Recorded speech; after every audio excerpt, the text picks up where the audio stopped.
Շնորհակալություն, պարոն Միրզոյան, ես փորձեմ հայ-թուրքական երկխոսությունը, ես հարաբերություններ բառից կխուսափեմ, որովհետև իմ կարծիքով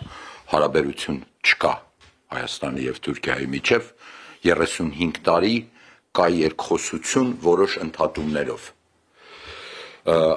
Այդ երկխոսության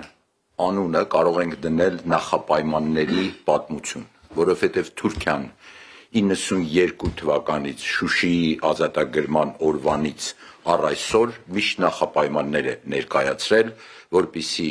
առաջինը հաստատի դիվանագիտական հարաբերություններ Հայաստանի հետ, երկրորդը բացի հայ-թուրքական սահմանը։ Տարբեր են եղել այդ նախապայմանները։ Սկզբից այն ժամանակ, երբ որ ես էլ, այսինքն 90-ականների սկզբին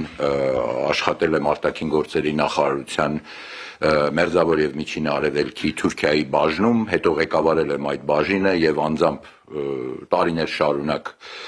բանակցել եմ, կապի մեջ եմ եղել Թուրքիայի արտգործնախարարության հետ, նախապայմանները լրիվ ուրիշ էին։ Նույնիսկ եղել են շատ բարձր մակարդակով նախապայման, որ մի քանի շրջանից Արցախի շուրջ, եթե հայկական զորամիավորումները դուրս գան, դա արդեն առաջընթաց է Արցախի հակամարտության կարգավորման հարցում և մենք պատրաստ ենք հաստատել դիվանագիտական հարաբերություններ, սահմանը բացել։ Այդ նախապայմանները միշտ փոխվել են։ Մեկ ուրիշ խնդիր էլ կա, որ ուզում եմ ձեր ուշադրությունը դարձնել Հայաստանի որևէ կառավարություն, բացառությամբ երկրորդ նախագահի կառավարման ժամանակ, չի կարողացել ապահովել Թուրքիայի չեզոքությունը։ Թուրքիան չեզոք պետություն չէ այս տարածաշրջանում։ Սա մենք պետք է հստակ գիտակցենք և հասկանանք, չեզոք պետություն չէ Թուրքիան։ Առաջին նախագահի ժամանակ միշտ փորձել են ապահովել Թուրքիայի չեզոքությունը և բանակցել, չկապելով հայ-ադրբեջանական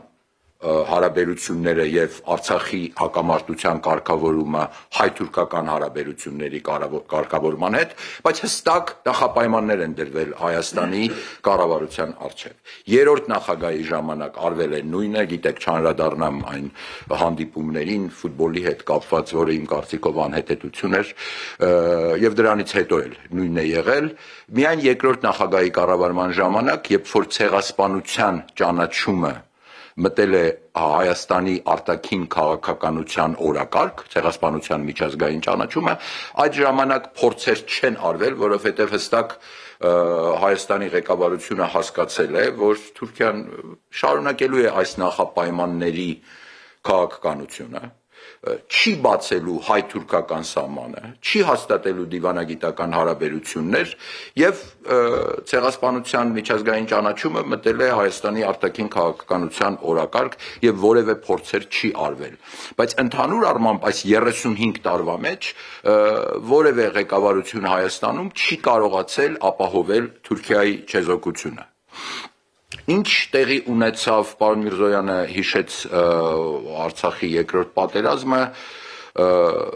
որը հստակ ցույց է տալիս, որ Թուրքիան այդ պատերազմի կողմ է եղել։ Թուրքիան կոնֆլիկտի կողմ է եղել և ամեն տեսակի աջակցություն է ցուցաբերել և ֆինանսական, և ռազմական Ադրբեջանին։ Սա պետք է մենք պատկերացնենք, միշտ հիշենք, որովհետև գիտեք ինչ,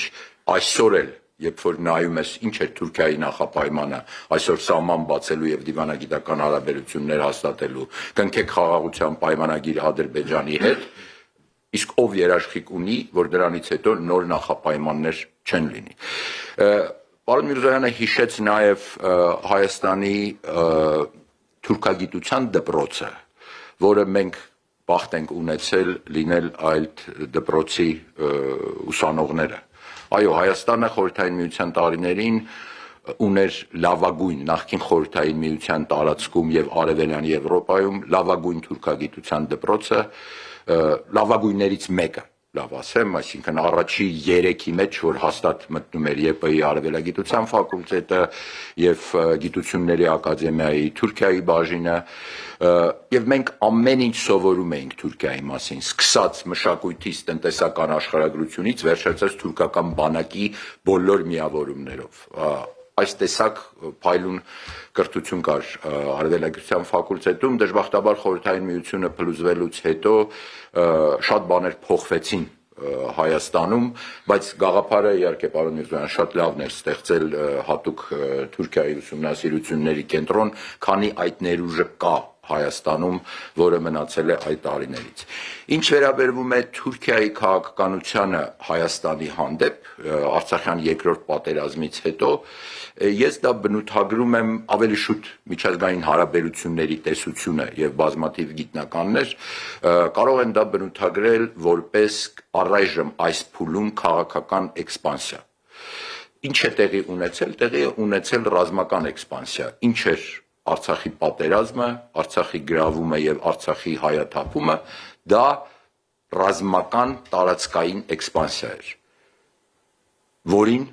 Ադրբեջանն է այո մասնակցել, բայց Թուրքիայի մեծ օժանդակությամբ։ Սովորաբար ռազմական էքսպանսիայից հետո սկսվում է քաղաքական էքսպանսիան։ Ձեր կարծիքով ինչ է նշանակում սահմանադրության փոփոխության պահանջը։ Դա քաղաքական էքսպանսիայի տար է։ Ինչ է նշանակում այն խոսակցությունները, որոնք կապված են զինանշանի հետ Հայաստանի եւ Արարատ սարի։ Սա եւս քաղաքական էքսպանսիայի մեկ այլ տար է։ Ցեղասպանության հետ կապված բոլոր քննարկումները, ես այնտեղ էլ անձամբ տեսնում եմ այդ քաղաքական էքսպանսիայի էլեմենտներ, որոնք գալիս են Անկարայից, ոչ թե Բաքվից։ Ուղղակի Թուրքիայի արտգործնախարարությունը, որը ունի դարերի ավանդություններ սկսած դեռ Օսմանյան կայսրությունից, շատ լավ տիրապետում է այլ գործիքներին, ոնց կիրառել, ոնց ներկայացնել։ Եվ այսօր էլ հայ-թուրքական հարաբերությունների հաստատումը, սահմանի բացումը կապված է նախապայմանի հետ։ Քաղաքական էքսպանսիայից հետո սովորաբար սկսվում է տնտեսական էքսպանսիա, որը իհարկե ամենածանր մասն է եւ դրա մասին էլ կխոսենք, եթե հարցեր ունենաք։ Տեսեք, օրինակ բերեմ հյուսիսային Իրաքի եւ հյուսիսային Սիրիայի գրավումը Թուրքիայի կողմից։ Տեղի է ունեցել, չէ՞, ռազմական էքսպանսիան։ Գրավված է հյուսիսային Իրաքը եւ հյուսիսային Սիրիան գտնվում են Թուրքիայի հսկողության տակ։ Հյուսիսային Սիրիայում արդեն օգտագործում են որպես տարադրամ թուրքական լիրան։ Սա տնտեսական արդեն էքսպանսիայի տարբերակ է, տարբեր ձևեր ունի տնտեսական էքսպանսիան, այսինքն ռազմական էքսպանսիան տեղի է ունեցել, քաղաքական էքսպանսիան ավարտվել է, սկսվել է տնտեսական էքսպանսիան, նույնը կատարվում է հյուսիսային Իրաքում։ Հիմա ասեք, կա աշխարհում միջազգային կազմակերպությունները, միջազգային հանրությունը,